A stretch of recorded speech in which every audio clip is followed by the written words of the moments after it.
Hi friends, சிறகடை காசலாக இன்னைக்கான episode பார்க்கலாமா? திருப்பி அதே தான் பேசிகிட்ருக்காங்க. நீ வந்து இங்கேருந்து போயிடணும் மீனா அப்படின்னு சொல்லி, நீ போனாலே என் தாலிக்கு எந்த ஆபத்தும் வராது அப்படின்னு சொல்லிட்டு விஜயா சொல்லிகிட்ருக்கா. அவள் எங்கேயும் போக மாட்டா அப்படின்னு சொல்லிட்டு முத்து சொல்லிகிட்ருக்கான். அப்புறம் அண்ணாமலையும் உட்காந்து பேசிகிட்ருக்காரு. அதெல்லாம் ஒன்றும் இல்லை, பிறப்புன்னு ஒன்று இருந்தால் இறப்புன்னு ஒன்று இருக்கும். நீ இதுக்கெல்லாம் இது பண்ணாத, நான் சுமங்கலியாக போகணுங்க, நீங்கள் அந்த மாதிரிலாம் நீங்கள் சொல்லாதீங்க அப்படின்னு சொல்லிட்டு விஜயா ஒரு பக்கம் சொல்லிகிட்ருக்கா.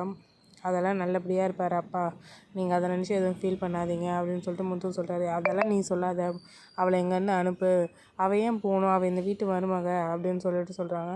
இல்லை, அவள் போகணும், அவள் போனால் தான் என் தாலி பத்திரமா இருக்கும், திருப்பி இந்த ஆர்குமெண்ட் பேச வேணாம். அப்புறமா இவனும் சொல்கிறான் மனோஜும், அப்பா அவங்க என் கடைக்குமே வந்தாங்க, என்னை பற்றியுமே எல்லாமே சொன்னாங்க அப்படின்னு சொல்லிட்டு. அதுக்குள்ளே முத்து சொல்கிறான், நீ கோர்ட்டுக்கு போனோடா, கோர்ட்டுக்கு போனோடனே யார் வேணால் இல்லை, அப்போ கோர்ட்டுக்கே போயிட்டு நீ அப்போ உன்னை பற்றி எல்லாருக்கும் தெரியும்ல அப்படின்னு சொல்லிட்டு. அப்போ மீனா இது விஜய் அம்மா பற்றியெல்லாம் எப்படி தெரியும், நம்ம உங்கள் ரகசியெல்லாம் எப்படி தெரியும் அப்படின்னு கேட்கும்போது வாயே வரல.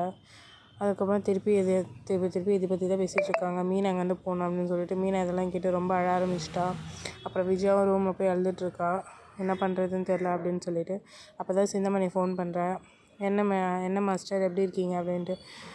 ஐயோ நீங்கள் ஏன் கேட்குறீங்க, இந்த பூசாரி அம்மா வந்துச்சு, அது என் தலையிலே ஒரு இடியை போட்டு போயிடுச்சு அப்படின்னு சொல்லிட்டு, என் தாலி நிலைக்கணுமா, அப்போ தான் இந்த மீனா வந்து வீட்டை விட்டு போனால் தான் என் தாலி நிலைக்குமா அப்படின்னு சொல்லிட்டு போயிட்டாங்க, இவளை எப்படி அனுப்புறதுன்னே எனக்கு தெரில அப்படின்னு சொல்லிட்டு பேசிகிட்ருக்கேன். அப்பா இதுக்கப்புறம் பாரு உனக்கு நான் வச்சுருக்கேன், நீ என் பொண்ணு என் வளைச்சி போகணுன்னு நினச்சி அவனை நான் இந்த வீட்டை விட்டே விரட்டுறேன் அப்படின்னு சொல்லிட்டு சிந்தாமணி நினச்சிட்ருக்கான்.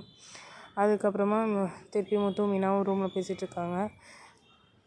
என்னங்க இவங்க இப்படி சொல்லிட்டாங்க, இதில் எனக்கு ஒரு டவுட்டு எல்லாம் வேறு இருக்குது. நம்ம கல்யாணம் நடந்தது எப்படி நடந்தது வரைக்கும் சொல்கிறாங்க, அதெல்லாம் எப்படி சொல்ல முடியும் அப்படின்னு சொல்லிட்டு பேசிகிட்ருக்காங்க. நம்ம பற்றி எதாவது வெளியே விசாரிச்சுப்பாங்க அப்படின்னு சொல்லிட்டு முத்து வந்து எவ்வளோ சொல்லி மாற்ற பார்க்குறான். ஆனால் அவன் வந்து அதிலே தான் இருக்கிறா மீனா.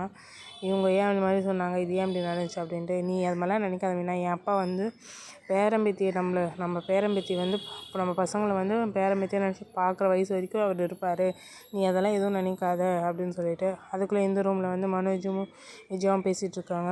நீங்கள் வந்து அவளை எப்படியா அமுச்சிடுமா, நீ அமுச்சாதான் அப்பா உயிருக்கு எந்த ஆபத்தும் வராது.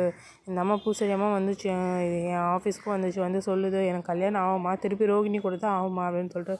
எடு செருப்பை அப்படின்னு. அம்மா என்னையம்மா செருப்பால் அடிப்பேன்னு சொல்கிறேன், ஒன்றும் இல்லைடா அந்த ரோகிணி தான் அடிப்பேன் செருப்பால் அப்படின்னு சொல்லிட்டு பேசிகிட்ருக்காங்க. திருப்பி நைட்டு வந்து மனோஜுக்கு ஒரு ஃபோன் வருது. என்னென்னு யாருன்னு பார்த்தா ரோகிணி தான் பண்ணுறா. அப்போ வந்து பாட்டெலாம் ராத்திரி நேரத்துக்கு என்ன பாட்டு பாடுவாங்களோ அதெல்லாம் பாடி மனோஜை வந்து வெறுப்பேற்றிட்டுருக்கா. அப்போ வந்து மனோஜுக்கு வந்து பழைய ஞாபகம்லாம் வருது, நம்ம இப்படிலாம் இருந்தோம், என்னெல்லாம் நடந்துச்சு அப்படின்னு சொல்லிட்டு எல்லாமே ஞாபகம் வருது. அப்போ குரலே அவனுக்கு வர மாட்டேங்குது. மெதுவாக கூப்பிட்றா, மனோஜ் மனோஜ் அப்படின்னு சொல்லிட்டு. அப்படின்னு சொல்லிட்டு மனோஜ் சொல்கிறான். பேசு மனோஜ் அப்படின்னு சொல்லிட்டு. நான் பேசுகிறேன், உங்ககிட்ட பேசுகிற அளவுக்குலாம் எனக்கு எதுவும் இல்லை அப்படின்னு சொல்லிட்டு சொல்கிறான். இப்போ என்ன உனக்கு டைவர்ஸ் தானே வேணும், சரி நான் சொல்கிற இடத்துக்கு வா, நான் உனக்கு டைவர்ஸ் தரேன் அப்படின்ட்டு சொல்கிறேன். உண்மையாக தந்துடுவியா, அப்போ நான் தானே வருவேன் அப்படின்னு அப்போ நீ உங்கள் அம்மாவுக்கு கிட்ட சொல்லாமல் வா, உங்கள் அம்மாகிட்ட சொல்லாமல் வந்தால் நான் உனக்கு டைவர்ஸ் தரேன் அப்படின்னு சொல்லிட்டு சொல்கிறா. சரி நான் சொல்லாமல் வரேன் அப்படின்னு சொல்லிட்டு இடம்லாம் சொல்லு அப்படின்னு சொல்கிறேன். இடம்லாம் வந்து சொல்லிடுறா. நாளைக்கு காலையில் இந்த இடத்துக்கு நீ வந்துடு, நான் உனக்கு டைவர்ஸ் தரேன், முக்கியமாக உங்கள் அம்மாகிட்ட நீ சொல்லக்கூடாது அப்படின்னு சொல்கிறா. சரி நான் இன்னும் சொல்ல மாட்டேன் அப்படின்னு சொல்லிட்டு கிளம்புறாங்க. இதுதான் இன்றைக்கான எபிசோட். நம்மளோட சேனலை சப்ஸ்கிரைப் பண்ணிக்கோங்க, அப்போ தான் நாளைக்கான வீடியோ வரும். தேங்க்யூ, பாய்.